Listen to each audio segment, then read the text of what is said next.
free agency be like? You'll sleep when I say you can sleep.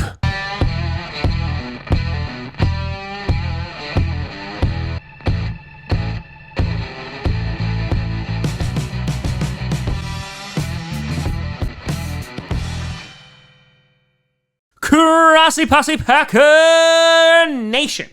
Welcome to another episode of Packast, the podcast where you don't have to be a Packers fan, but it sure does help. I'm your host, Tom. It's 11:30 Eastern, and the news just keeps on coming. Grossi. And just when I thought, I do 4 videos today? 5? Are we counting that minute stream? Well, I thought that was enough. Oh, the hits just keep on coming as Stefon Diggs is no longer a Minnesota Viking. He has been instead traded to the Buffalo Bills. And so we're going to break that down and a couple more big-time deals that just went through. So first, of course, let's talk about the main news, which is Stefon Diggs heading over to the Bills. So the Bills received from this trade Stefon Diggs, obviously, and a 7th-round pick.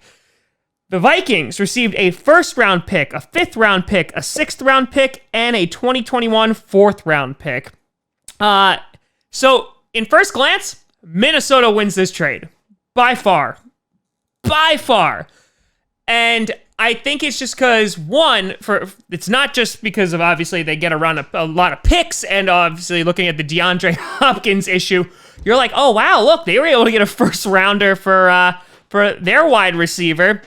And he's not even really their best one on the team. But the Vikings also win this is because what they're going to be able to do for their cap space. Because you look at the deal that Stefon Diggs just signed. He signed a 5-year, $72 million deal. And so now he's going to be an unrestricted free agent in 2024 when he's 30 years old. But the Bills are going to be paying him over $11 million each year for the next 4 years. So this is a hefty investment. And so I loved this for the Vikings because not only were they paying guys like Kirk Cousins, but Stefon Diggs and Adam Thielen, they were going to have to pick guys or pay guys like Dalvin Cook. And so now that's a big burden that's going to be pushed off of their cap and into the Bills' waiting arm. So I will most certainly miss Stefon Diggs and his impact on the Minnesota Vikings cap. Now, Diggs, obviously against the Packers, has killed them over the years. Wasn't that great this season, but has killed them over the years. And so I'm very happy that he is no longer in the NFC North, and especially not in the NFC at all. And Diggs, he has had 2 1,000-yard seasons, which were both in 2018 and 2019. The most TDs he's ever had in a season were 9 in 2018. And that's also with him splitting with Thielen. Also, he was in a pretty heavy run offense, and also he had Kirk Cousins as a quarterback. And so I think that for the Bills, while they did give up a lot, I think that, Stefon Diggs gets to prove like he could be a number 1 guy over in Buffalo where he's going to get the lion's share of the targets. Now, obviously, there's some locker room issues, whether it wasn't showing up this past year because he was upset about the way that things were. He wasn't getting enough targets. I mean, even Adam Thielen was going on podcasts complaining about that with Kirk Cousins.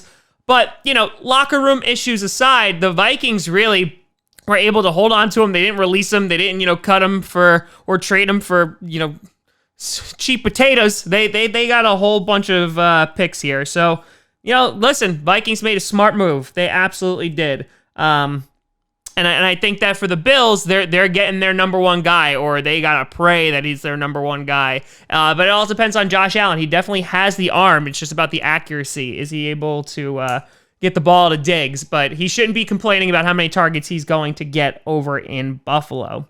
Also, in other news, you had Amari Cooper is staying with the Dallas Cowboys, a 5-year, $100 million deal, $60 million of which is guaranteed. So the Cowboys lock in their number 1 wide receiver. Obviously, they had Ezekiel Elliott locked up from this past offseason, and now it's just dealing with Dak Prescott, who will be making a hell of a lot of money. It seems that, at least from what I've heard, that the issue is over not necessarily the amount of money, but the length of the deal, in which you have the Cowboys who are saying, hey, we want a 5-year deal. You have Dak who says, I just want a 4-year deal. And so they're they're button heads about that. And you look at the Dallas Cowboys, man, you know, they had a lot of cap room coming into this offseason, and that is going hasta la bye-bye real quick. And because of that, they are going to lose some players. Like, for example, Byron Jones, who went over to the Miami Dolphins, signed a 5-year, $82.5 million contract, making him the highest paid cornerback in the league. And you're going to start to see some pieces who are going to leave the Cowboys, but the amount of money that they are spending on that offense, and listen, that offense was killing it last year. You look at it statistically, they were the number one offense. They were just crushing it last year. They were at least in the top 3 in almost every single category. And so now it's just a matter of, okay, you got 5 years, Cowboys, to really make the most of it, which is a nice window. Can you make it happen? You know, they're hoping that Mike McCarthy, you know, getting rid of the clapper, that Mike McCarthy is going to lead into the promised land. He'll definitely have the weapons to do so. And then finally, I obviously did make a little bit of a stream about this, but Jimmy Graham did, in fact, go to the Chicago Bears for a 2-year deal, $16 million, $9 million guaranteed. I mean, what else do you want me to say here? We were paying him $10 million, and you saw how he worked out.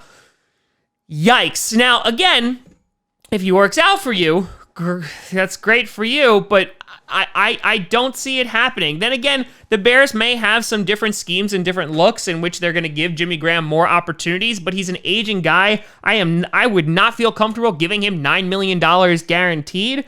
Yeah, there's not a single part about this, if I'm a Bears fan, that I would like about this. But, you know, you guys had a need at the position. I guess you filled it.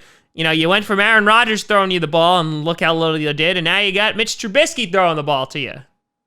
Or Andy Dalton or Nick Foles, whoever you wind up settling at the quarterback carousel. Big oof. So, yeah, a lot of crazy things going on in the NFC North and in the NFL today, and we're just at day 1, people. I'm just praying there's not any huge news that's going to break while I am asleep. And Corey Littleton has still not been signed. I'm still holding out hope for it. But let me know what you think down in the comments below. Do you think the Bills won out on the deal? Do you think the Vikings won on the deal? I will not miss Stefon Diggs burning the Packers secondary for 150 yards per game. That I will definitely not miss.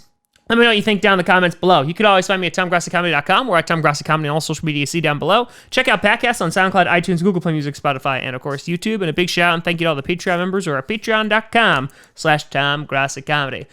But I'm going to try to go to sleep now. We'll see what happens. Thank you so much for watching. I'm Tom Grossi. And as always, go Pack Go.